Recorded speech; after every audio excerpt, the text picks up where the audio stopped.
On ne peut voir la lumière sans l'ombre, on ne peut percevoir le silence sans le bruit, on ne peut atteindre la sagesse sans la folie. Nous subissons nos rêves, nous en sommes les objets. En chacun de nous existe un autre être que nous ne connaissons pas. Il nous parle à travers le rêve et nous voit bien différents de ce que nous croyons être. Si on ne l'entend pas, ce qu'on ne veut pas savoir de soi-même finit par arriver de l'extérieur, comme un destin.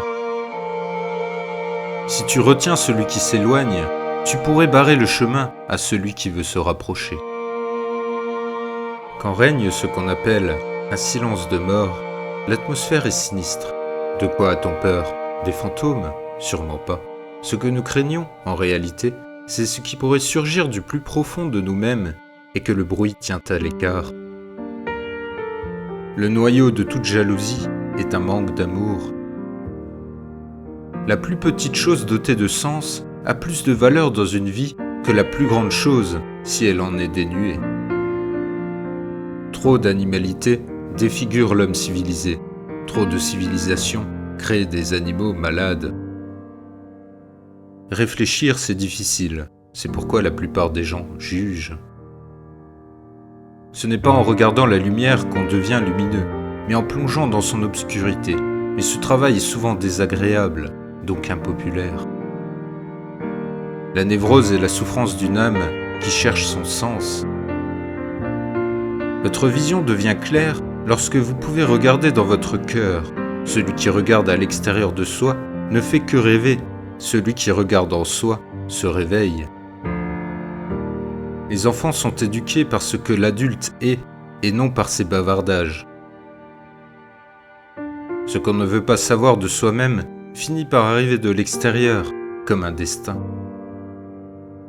La rencontre de deux personnalités est comme le contact entre deux substances chimiques. S'il se produit une réaction, les deux en sont transformés. La masse, comme telle, est toujours anonyme et irresponsable. Si vous n'avez absolument rien à créer, vous pourriez peut-être vous créer vous-même.